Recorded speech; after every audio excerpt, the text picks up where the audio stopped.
Blog Talk Radio.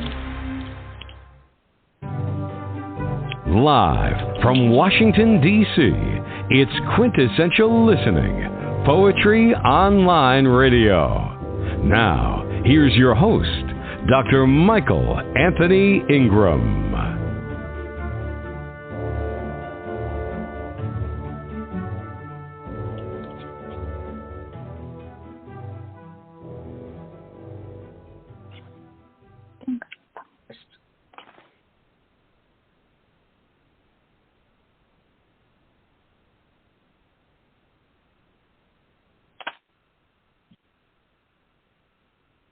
Hello.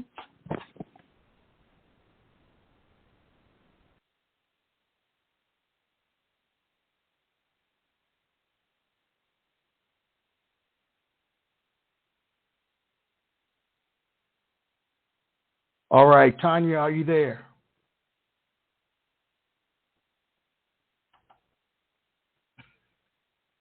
You know, these things happen when you're doing live recordings. So what I'll do is play a little bit of music, and then we'll hopefully start the program. Let's see if Tanya's on. Anything. Tanya, Are you there? Oh. Tanya? Yes. You can hear me now. Can you hear me? I can hear you, yes. Oh, yeah, but like I didn't hear the whole thing at the beginning. Okay, I said hello. Oh, okay, so hello. Hello. We have a hard time to connect it. Yes, we do. But we're together now. We're together now. Yes. Okay. All right. Like the block phone is like just like a five second, and then it just hang up on me. So I just wanted to let you know. Okay. And if something happens, and then I'll just send you the Facebook Messenger. So Does that work? Because I'm on the phone. That sounds fantastic. We'll make it happen. Okay. All right. Let's begin this journey. Together. Yes. What is poetry, Tanya? Wow. I think poetry is almost like letter. And it's just like everybody, it seems like it's a different meaning, different dialogue. But everybody has a different their own definitions and then own way to describe. And I think it's just like a heart language, like you express it through your heart. Mm-hmm. And then so I think to me is almost like a letter, and poetry is heart. I think that is like something hard to describe in your heart, but then you have to able to express through your heart. So I think that's what poetry is. Yesterday, for example, it was like unexpected. Like it's just like you get from unexpected. And then it's almost like treasure box in your heart. And then you don't know when it's coming out. Like you just like put in your inside of you. Like, and then sometimes you express on different ways. And then I had like quite a bit like wonderful experience yesterday. I'm in New York right now, and then Brooklyn Poetry Festival, like a book fair, is starting a little bit, and then I was at Speak Easy, the event yesterday. What they do is like they're giving a book away to the children or people, and then we had like a drawing yesterday, right, on the wall. So there's the artist over there, and then she like put the big paper, and then like whoever wants to draw something, and almost end like almost close 4:00, they're wrapping up, and this big guy came, and then with a football shirt, and then he was drawing something on the corner, and he turned around and say, I cannot believe what you guys did was just amazing, and then it touched my heart. And then, oh my God, I wish I could recall what he said, because he was a big man, and then he was start crying. And then he said, on the corner, he wrote like poems, like on the corner, right? And then what he told us that his house got burned, like totally burned a couple years ago or something. And then he was writing poetry and then drawing and all that kind of stuff. It got burned. But now, that moment, yesterday, he was getting charcoal, drawing the house and writing a couple words. And it just gives him a memory of what he had, and then how he used to love writing, how he used to do the art. So that, like, on the other hand, it's just like poetry could be, brings your memory, you express your heart, you know, very vulnerable. I think that's what it is.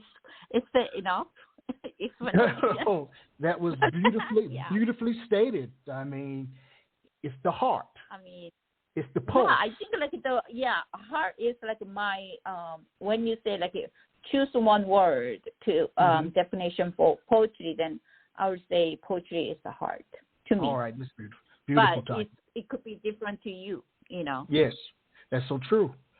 But I like yours better than mine. That's great. As you think about your body of work, what have been some of the predominant themes? What are some of the themes of your work? Well, it's just very interesting because I'm an immigrant. I came here, so my mother tongue is Korean. So I used to write like a Korean, and then when I was like writing in Korean, what happened is that we learn how to write a poem in Korea, right? And then that's how you learn. You not express like directly your feeling, and then also in a lot of the explanation in Korean, like a way of the use of language that we don't need to use the pronoun, you know, or subject, you know. So we could just like say that without it. So it was very hard to have that like way of writing. And then also, for example, that when you write like a report or like a ton paper, that we in America when we do like you got to do like, you know, topic, and then, you know, what is your talking subjects, like, and then you got to talk about like I'm gonna talk about 1, 2, 3, you know. But that is like really sort of like bad writing in Korean. We talk about, you probably know, like, you know, that like, just for example, letter, you have to write about the weather first before you get into the point, you know. So, it's like raining coming out, you know. This is like, you know, how are you during this cold, like raining season, you know, or something like that.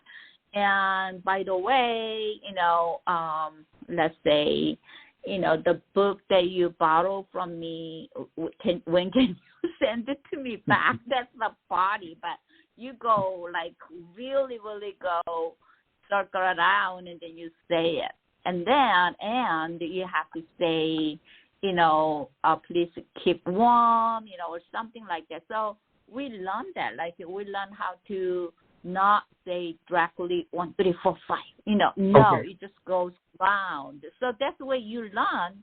And for like, to me, it's like writing, my topic got really changed, because when I came and then I'm writing, like, you know, and then also we write about like beauty, nature, you know, that is like a poetry. I mean, it's changing, of course, but, you know, that's how I learned. And then I came here, and then when you write about that kind of stuff, and then it's just like really not get into the reader.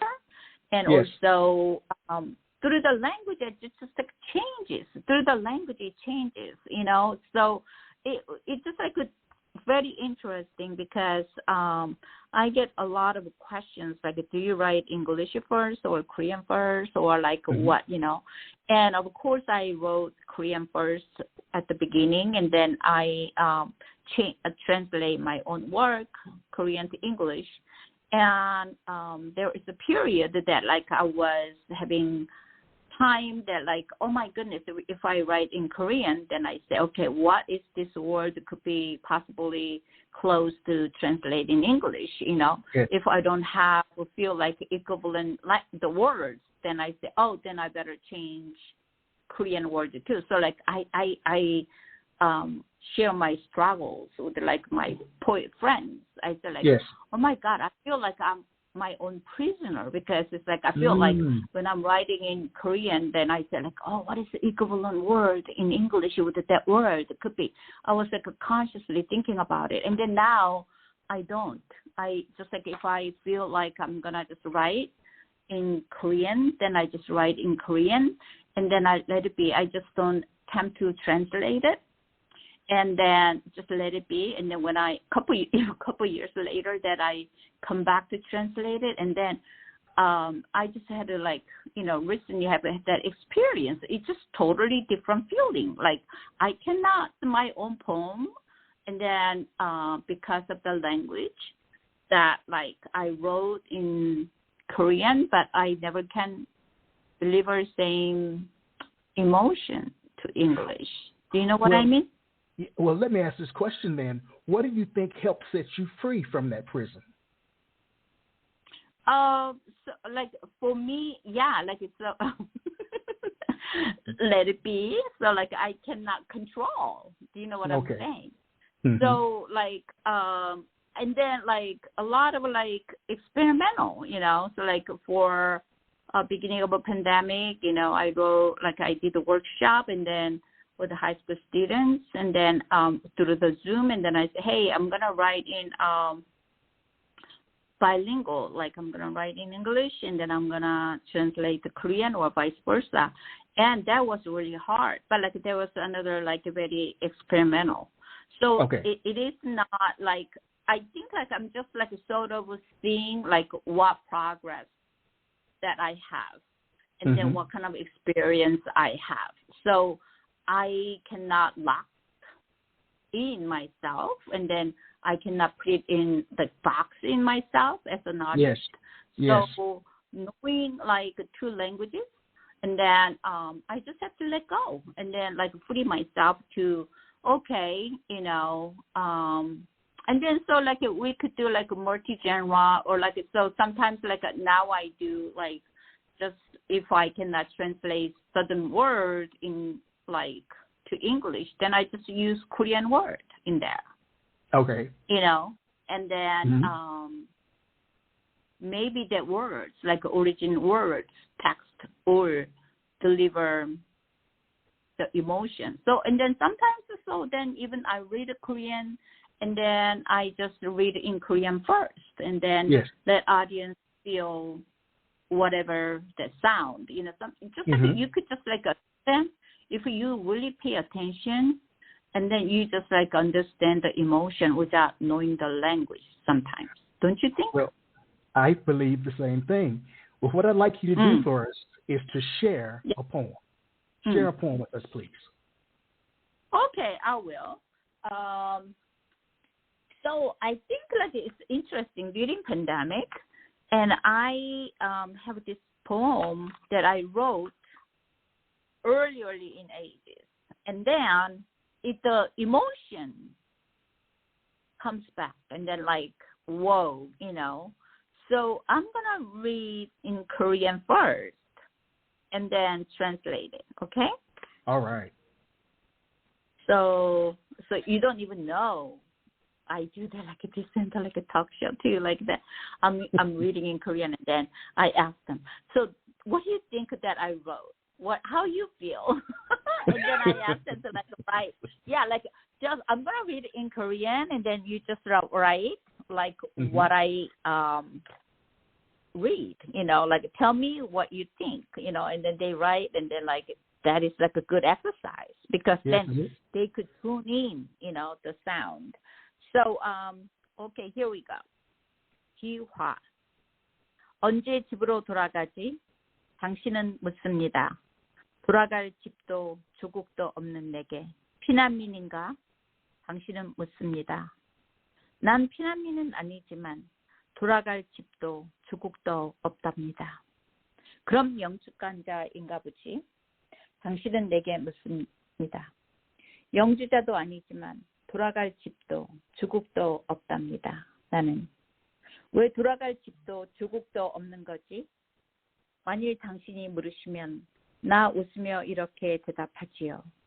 나는 이 나라의 새 시민, 이곳이 바로 나의 새 집이기 때문이라고.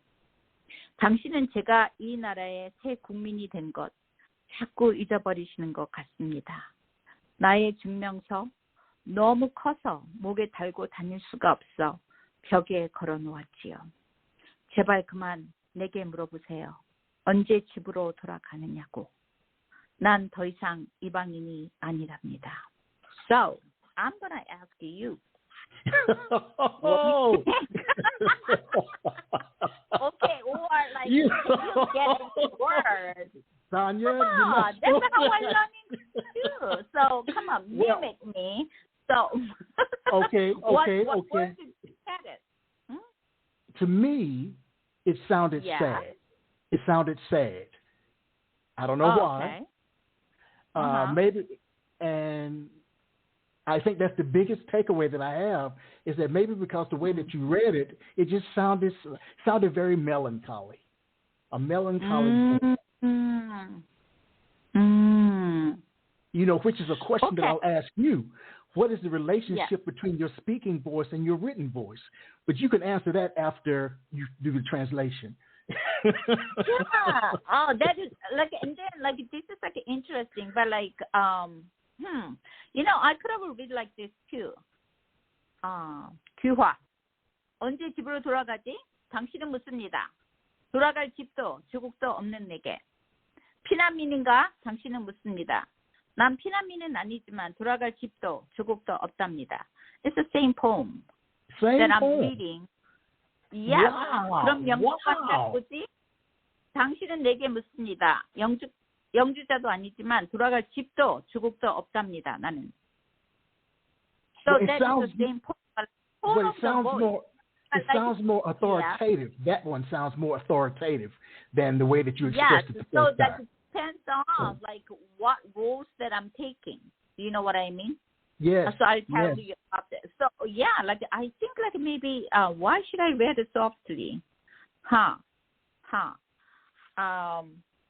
See, like actually that this is like a more sound like this was more feeling when I write it. I don't know why I changed it to like my soft sound because I felt like it's a Korean. I supposed to read it in softly. You know what I mean? Oh, I understand. Oh, serious. Like I gotta explain to you later. So then, like that is the sum. Like I mean, this is like actually I was not melancholy. I was like so. This second voice is like a more way I wanted to deliver my message. The last part. 제발 그만 내게 물어보세요. 언제 집으로 돌아가느냐고. 난 더 이상 이방인이 아니랍니다. This is like a way I wanted to deliver the message, but yes. Okay, so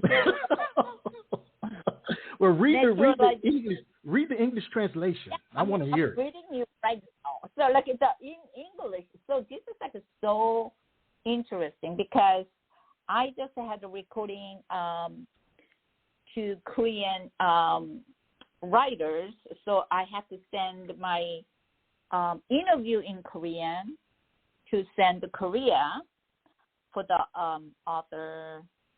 Authors Week in Korea. But that was very interesting experience as well too, because I could talk in English, like express my feelings indirectly, and in Korean, like just like what I read in Korean earlier. Like it just I don't know how do I say and place my emotion and tones. Like I got a little confused, and then of course, you know, I left it there for like, you know, many years ago. So then I feel like I'm not using update Korean words. Okay. I don't know. Yes. But I understand. anyway, so back to here. Naturalization. You asked me, when do you go back home? I have no home, no country. You asked me, are you a refuge? I'm not a refuge, but I have no home, no country. You asked me, are you an alien? I'm not an alien, but I have no home, no country. If you ask me, why do you have no home, no country?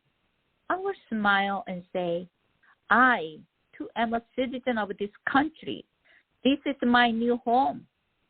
You keep forgetting I'm a new member of this country. My membership is hung on my wall, too big to put around my neck. You quit asking me when I'm going back home. I'm not a stranger among you anymore. Oh, that was very powerful, Tanya. I know. And there was nothing melancholy. There was nothing melancholy or sad about that poem. Nothing at all. No, it's not. And oh gosh, that's why it's like that was like confused. And then and actually that poem that I wrote after I become a citizen, and then like after you become a citizen, before you become a citizen, then like even constantly like now they keep asking, so where are you from? Los Angeles? No. Where? Where do you live? Los Angeles? No. What do you mean? You know, so like I came from heaven. Is to answer your question, you know. But after you became citizen, it just really bothers. Like I feel like would you let me belong here too? But like I just feel like you keep treating me like I'm an outsider. Do you know what I mean? Yes, I understand. Beautifully written, and it was so crisp and clear what the message was. I am not an outsider. I belong here too. I belong here, you know, but like it's just so hard. Yes, I understand. Yeah. So like I mean, so then like another poem that like I wrote that is so I really hope like, you know, if you want to understand somebody, then like you try to put on their shoes on, you know, and see they're going through. But yes. Yeah, but if you only have lived here, you know, not experienced like other people's lives, you know, then it is hard. But like, so I just wanted to share one part that like, and there's like, if you don't like it, then go back to your home, you know.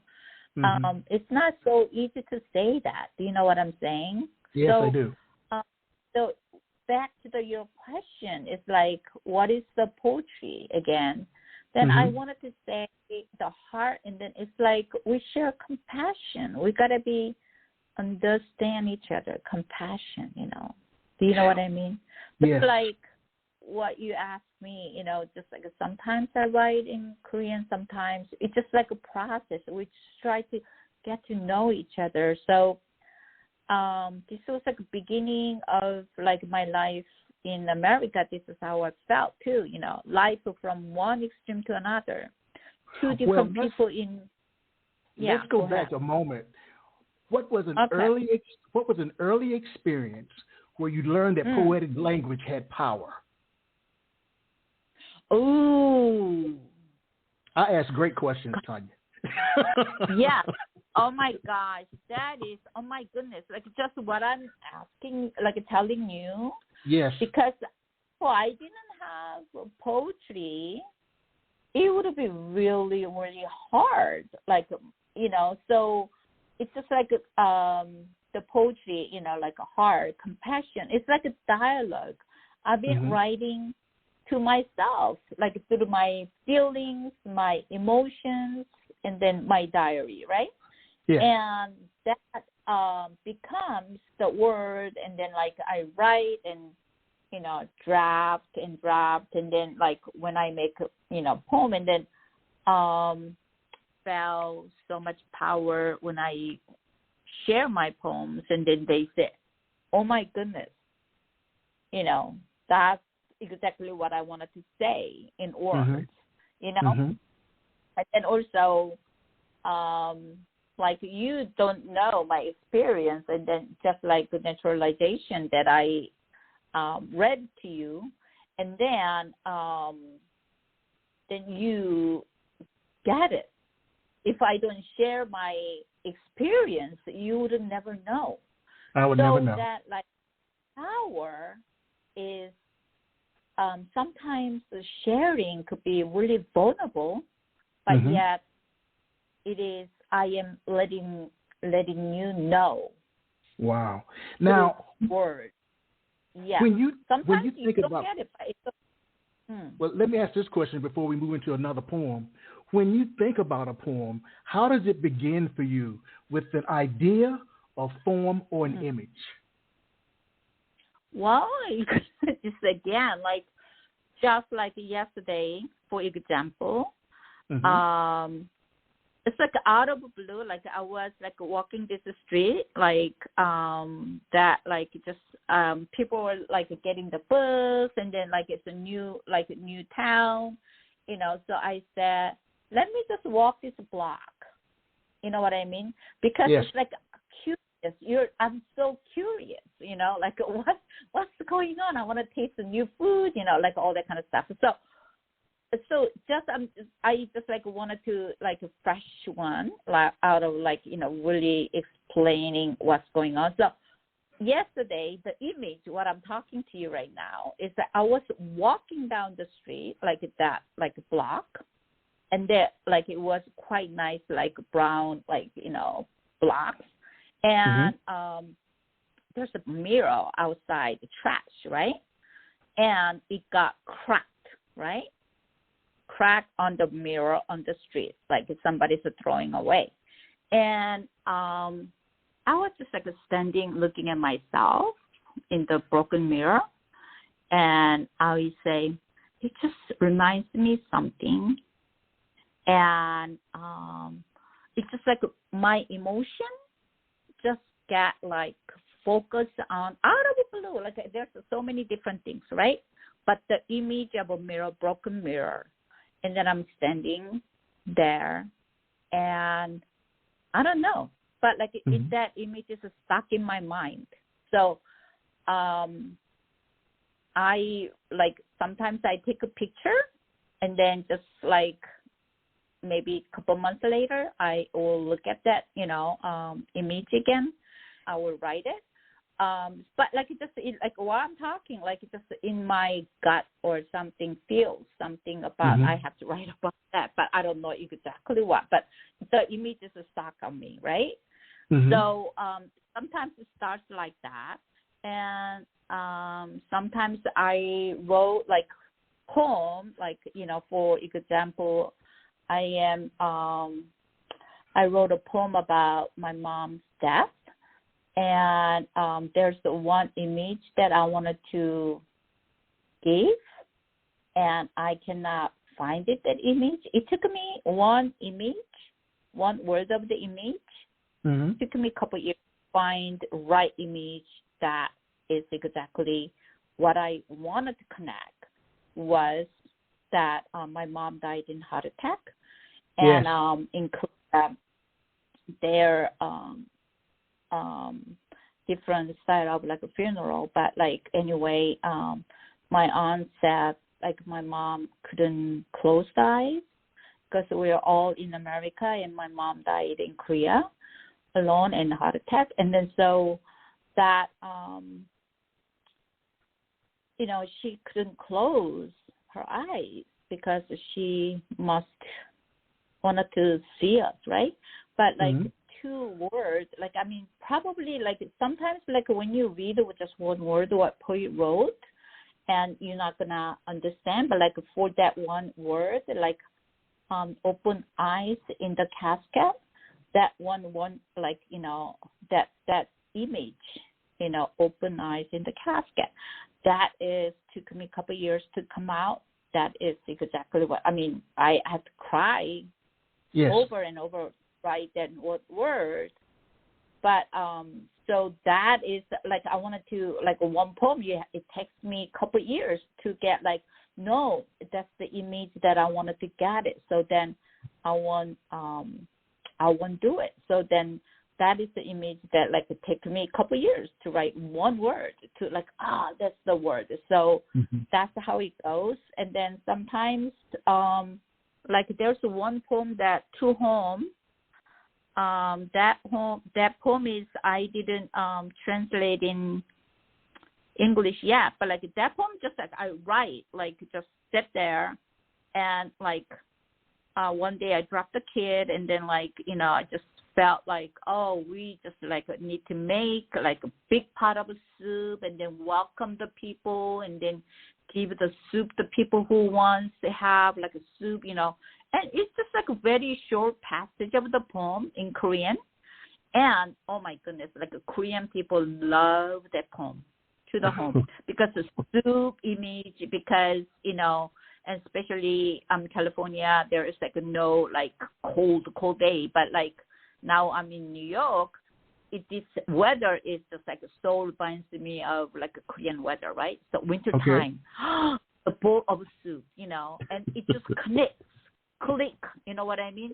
So yes, that poem, if I translate in English, it doesn't connect together. So I am waiting, like it's just like a waiting, or like it's probably different way of the form, or like a different of the words that I have to deliver the emotion. So I didn't translate that poem. So it's just different. And then image, emotion, you know, like it comes a different way. Like someday, oh my goodness, like, and then especially like reading other people's poem. Like one day I was reading Ruth Stone's The Stories. That's poem that I was like at night, like I'm just reading like her poems, and then she was like writing like a very simple way of like, its title is, I believe, it's Stories. And then, like, I was, like, reading her poems, and then it's like, oh, my God, if you could write that one, I could write. And then, like, I put that poem away, and I wrote, like, this poem that I wasn't able to write. So do you want to hear the title I'd of love the to. poem? I'd love to hear the title. I'd love to hear the title and the poem. The title and the poem. The title and the poem. I don't think I'm gonna read it that long poem, but like the title is the Confronting My Father's Mistress. So then that poem, I was holding that as a child like for a long time, but like the reading Ruth Stone's poem gives me courage to write, and then I start draft. And then probably took me a couple of years to finish that one poem. And then even it takes me a couple of years to just like even send out, because, you know, it's just like a taboo, feels like a taboo. And then you know, telling the secret, you know what I'm saying? And also I just got accepted one of the poem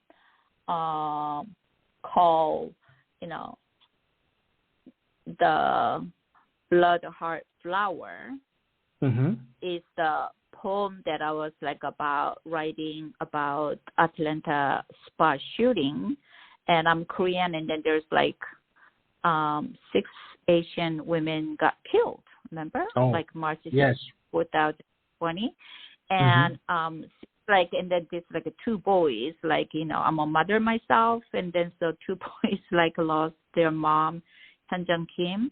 So I couldn't write a poem right away. because it's just like I'm stuck on the picture. Like, so that's what you write about. Like they released a picture of Hyunjung Kim Grant, and then two sons, Eric and Randy. And I'm looking their happy face of a family photo, and it just, I don't know, like it was just speechless. And then I have to put aside, and then I put the one word, how she would feel, and then how the sons, cope with it. And then so finally I finished, and then it's going to be published. But so it depends on some poems, like you just write really quick. Some poems takes for a while. Yes. A couple of years. Well, or never finish. Share a poem, please. But like, so do you want me to share my anchor poem? Because I've been writing this poem, Come for Women. I think that is one of the my anchor poem, and then I'm sharing the poem with a lot of podcasts, and then also the reason is it's like sexual slavery during World War II, and there now it's only 31 survivors out of 200,000 women. Wow. Yes, like because then I don't know. Do you want me to read that poem? Because actually, I wrote a play about it. So then it's my first playwright, and it's like 10 minutes. It's gonna be on live stream on October Friday, 2nd. Yes. October 2nd. Yeah. I remember. So, thank you. So I'm gonna read it just like a part. How about that? Like just one part. Okay. Yeah. Okay. I'm ready. Come for Women. Yeah. So I'm gonna read just like one part. Come for Women. 14 August 1991, Seoul, South Korea. A woman named Haksun Kim came forward to denounce the Japanese for the sexual enslavement of the more than 200,000 women during World War II. They were known as Uyambu in Korean and Comfort Women in English. 1941, that autumn night, Japanese soldiers wielding swords dragged me away, gathering pine needles that fell from my basket, filling the air with the scent, with their white blood. When you scream in your dream, there's no sound. On the maru, grandma's making songpyeon, asking Mom, is the water boiling? Will she bring pine needles before my eyeballs fall out? I feel pain there. They put me a long stick between my legs. Open up. Open. Their rage spreading their sperm. The smell of burning dog, burning life. Panting, grunting on top of me. Under my blood, I am dying. 1943, Shanghai, China. One night, a soldier asked all the girls, who can do 100 men? I raised my hand. Sunja did not. The soldiers put her in boiling water, alive, and fed us. What is living? Is Sunja living in me? 1946, Doon-ju, Korea.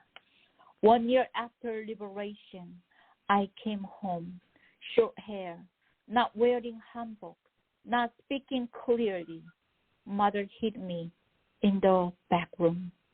At night, she took me to the well and washed me, scars sealed with hot steel, like burnt bark, like roots of old trees, all over my body. Under the crescent glow, she smiled when she washed me. My baby, your skin is like white jade, dazzling. She bit her lower lip, washed my belly softly. but they had ripped open my womb with a baby inside. Mother made white rice and seaweed soup, put my favorite white fish on top. But Mother, I can't eat flesh. The night in the granary, she hanged herself, left her little bag in my room, my dowry with a rice bowl. Father threw at me, waved his hand towards the door. I left at dusk. 30 years, 40 years, forever. Mute, mute, mute. Buried with me. They called me Wianbu. I had a name. 1991, 3 a.m. That night, the 1,000 blue stars became white butterflies through ripped rice paper and flew into my room.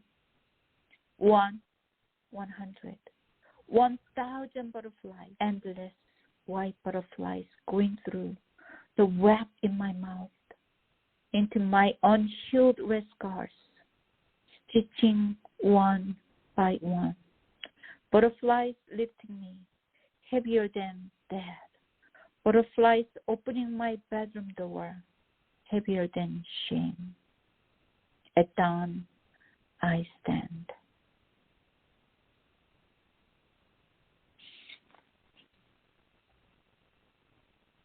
I don't know what to say.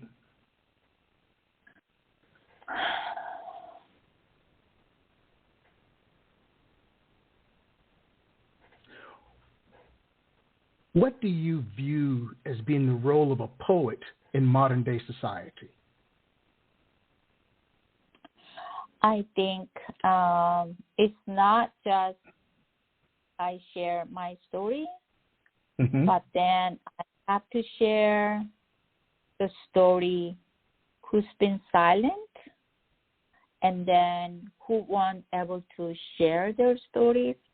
So, and also somehow I am carrying the truth and speaking in truth through the poetry, and then let them know I'm not saying right or wrong, but I'm being witness.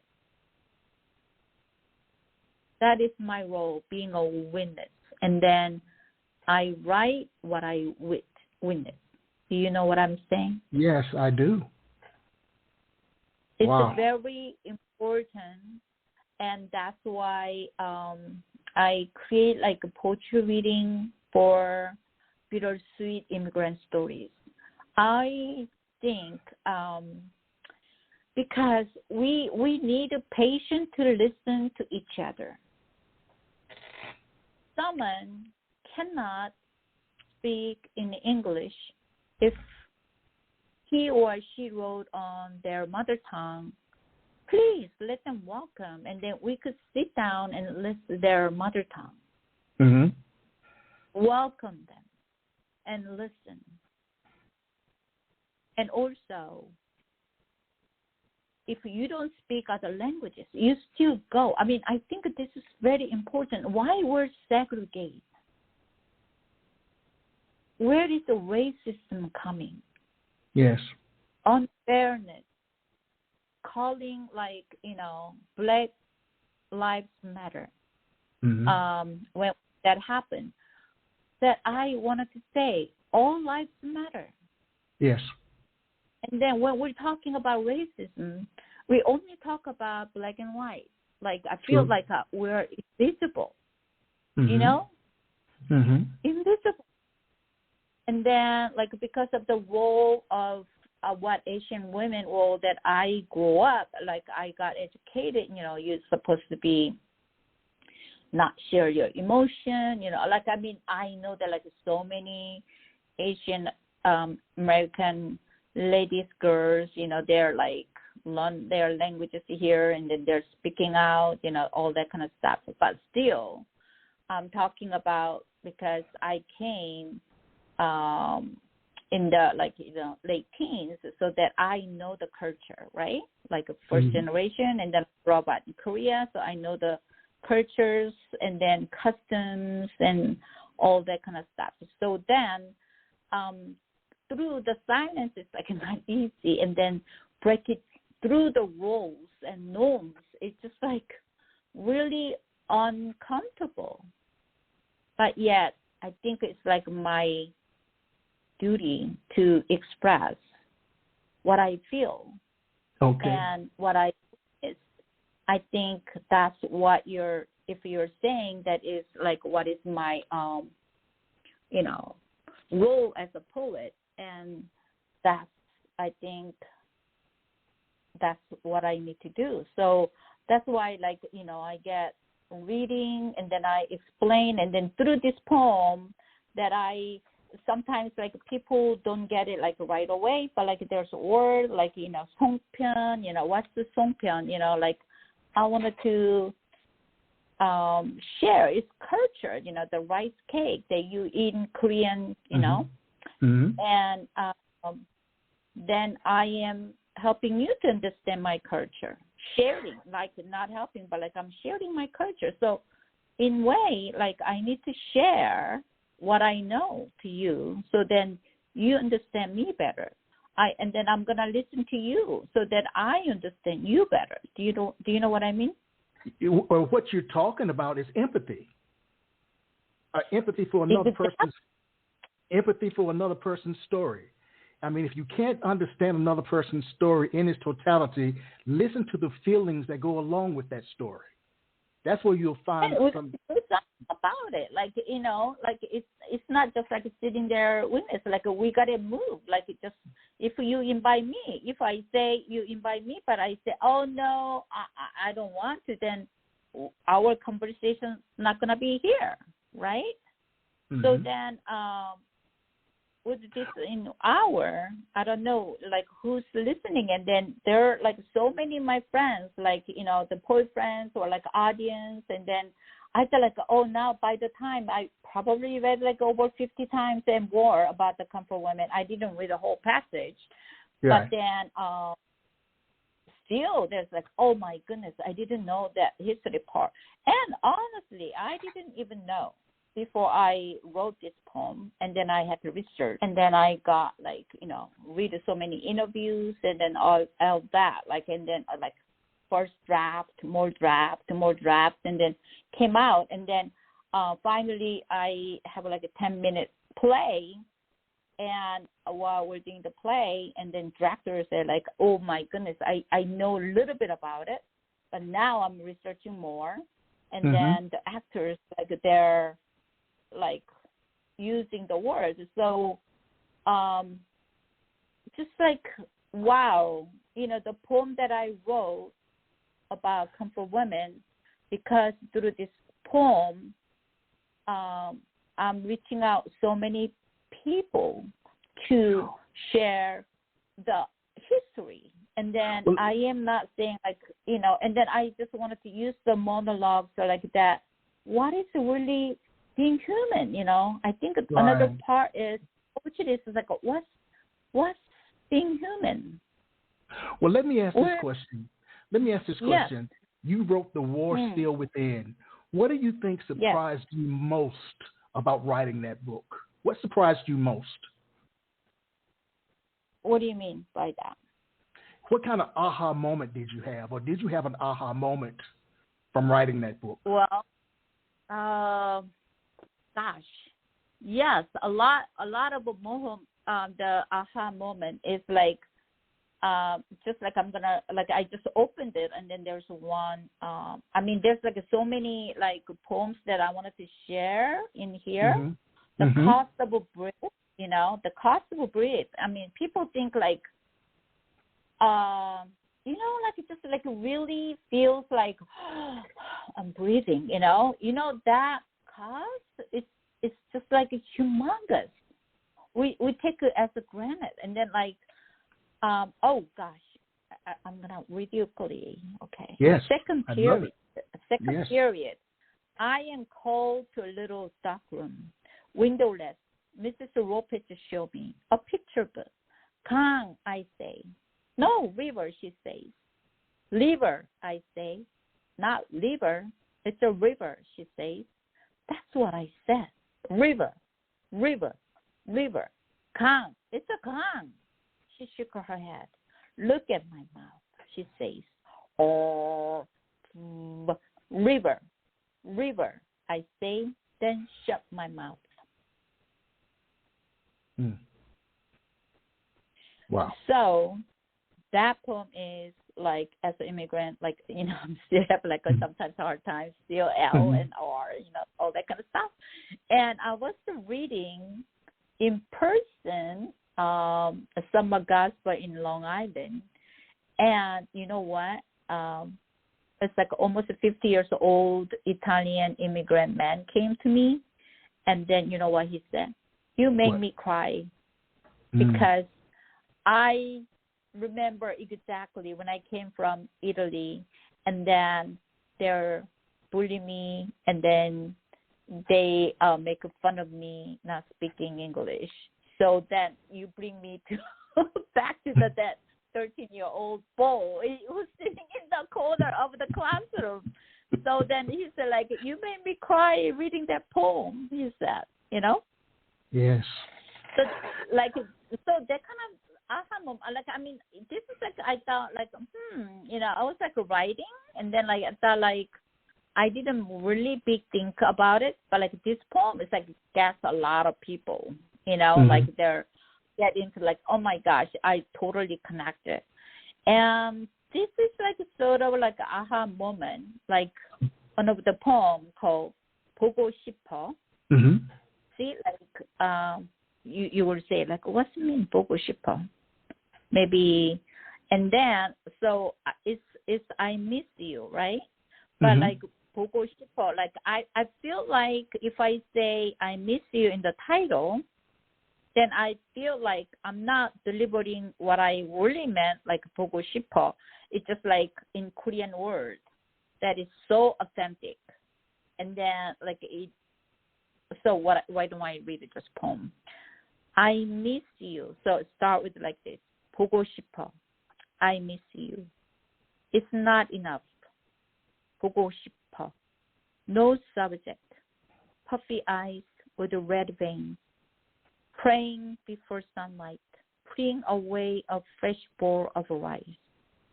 Between blankets to keep warm. Waiting contains silence. Sorrow. Could not touch through DMZ. The divided country. Husband in the north. Wife in the south. Child in her belly.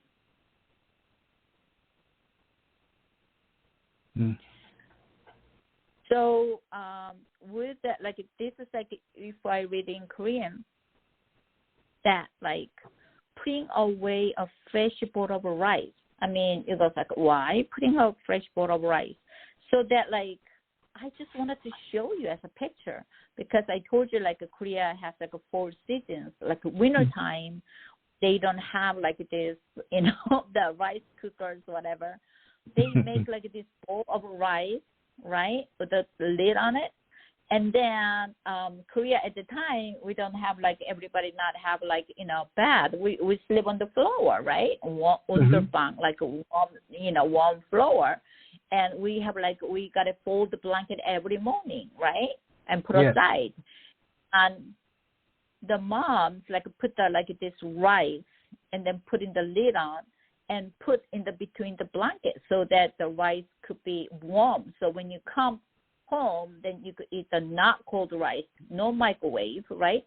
So then you got to keep it like rice warm. So that is love. And then red puffy eyes, you know, you don't have to say that you cried. It's just like vein shows the missing. And so I don't know. So it just, writing this poem, I felt like, okay, this is like so little people will have same experience that I have, right? I'm not talking about brown, right? My brown is like songpyeon rice cake, you know, and mother tongue, something like that. Like, okay, what is cost of like living, feels, breathe? So the words through with the in, and then American Dreams, Oxtail Soup, all these poems. Like when I was writing this book, and then I dedicate to my mother, who never seen the grandchildren. She died so young. And so then I dedicate to the